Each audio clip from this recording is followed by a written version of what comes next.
Kanya Makan, Fikadim Mazaman, long, long ago and far, far away, this story was told and it has been told ever since, and I tell it to you now.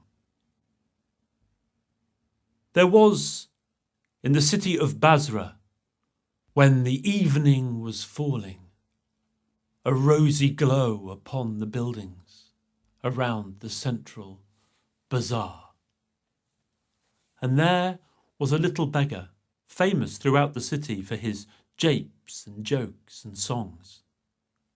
The tailor and his wife were returning from carousing. They invited the little beggar to come home with them to entertain them. And there he was in their house, regaling them with a story.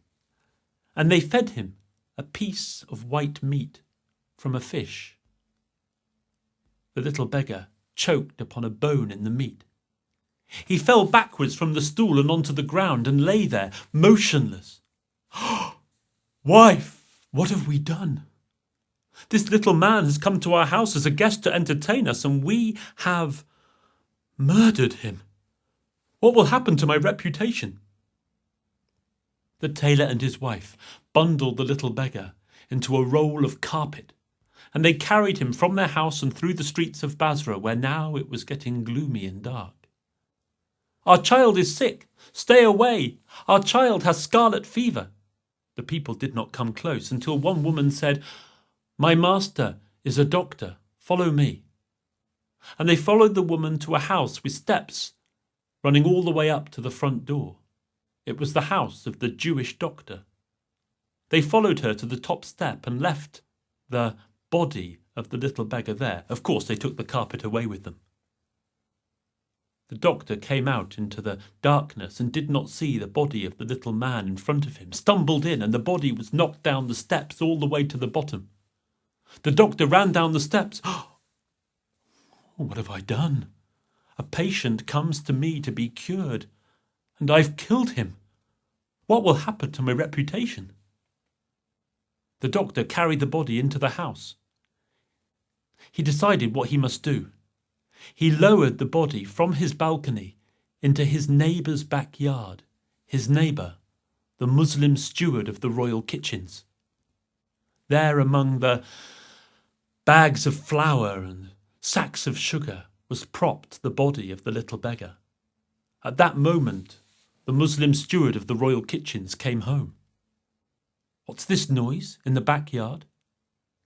He took a club, went into the backyard and saw a figure leaning there. He had thought it was rats, but this! He struck him hard between the shoulders and the little beggar slumped to the ground. Oh, what have I done? A beggar comes into my backyard to take a little sugar and flour, and I have killed him. Oh, whatever will happen to me for this murder? And the Muslim steward of the kitchen seized the body and went out through the front of the house and into the streets of Basra, which were now empty, for it was late at night. Along a dark alleyway he went towards the canal where he would dispose of the body, but as he came along he heard, coming in the opposite direction, the singing of a Christian who was clearly drunk.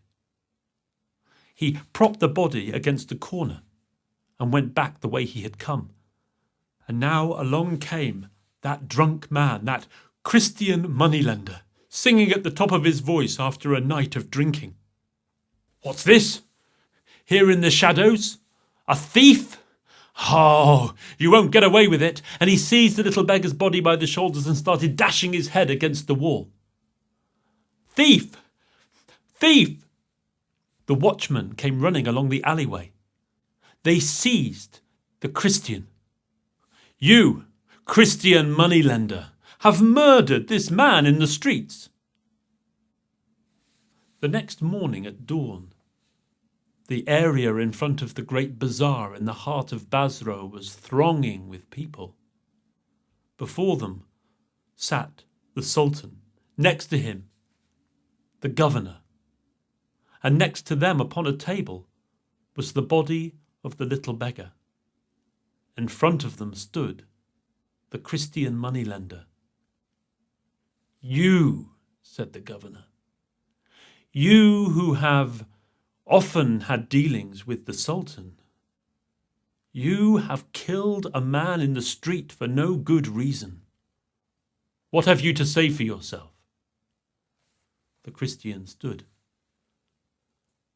"I am guilty. You should punish me." The Christian moneylender was led to the scaffold. A rope was put around his neck. He prepared to die, when a voice came from the crowd. "He's innocent. Set him free. You should punish me." There stood the Muslim, the steward. "He was already dead when I left him in the alleyway. I killed him. I struck him, for he was stealing sugar and flour from my backyard." "You," said the governor, "who have supplied food for the royal kitchens all these years, have murdered a poor beggar? The steward must be hanged by the neck until dead." The steward was led to the scaffold, the rope now put around his throat. He prepared to die when there was a cry from the crowd. "He's innocent. Set him free. You should punish me."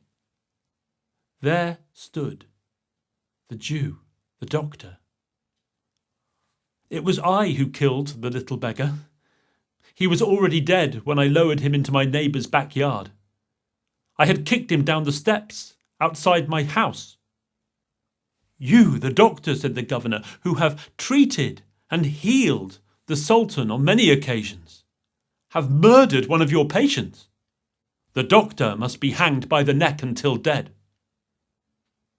The Jewish doctor was taken to the scaffold. The rope was now taken from the Muslim, put around his neck. He prepared to meet his maker, when, from the crowd, a cry. "He's innocent. Set him free. You should punish me." And there stood the tailor. "I killed the little beggar. He came to my house to tell me and my wife stories, and we choked him with a fishbone. It is our fault that he is dead. We put him at the doctor's front door." The tailor, who has clothed the Sultan all these years. "The tailor must be hanged by the neck until dead." And now the tailor was led to the scaffold, the rope put around his neck, and he prepared to die. The crowd was hushed. At last there would be an execution. But a cry. "He's innocent.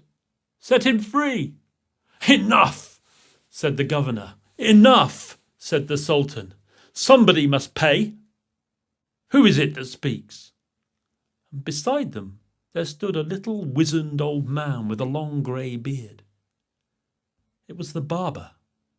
He stood next to the body of the little beggar. "There is a mystery to this death, and the mystery is that there is no death. He is still breathing. See?"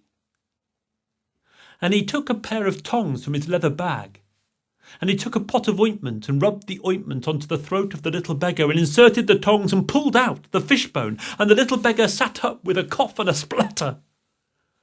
"Oh, thank you. Thank you one and all for being here to save me. Oh, how will I ever repay you?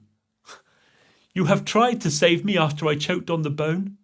First of all, you kicked me down steps, and then you knocked me on the back with a club, and then you dashed my head against the wall, and now you have taken that bone from my throat, and I am well again." "Strange," said the Sultan. "Never have I heard a more remarkable story than this of the little beggar. It must be written down on a scroll and kept in the royal library." "I beg to differ, your Majesty," said the little beggar. "I have far stranger stories that I can tell." And with that, he thanked all those that had gathered in the streets of Basra by telling them one of his most remarkable stories.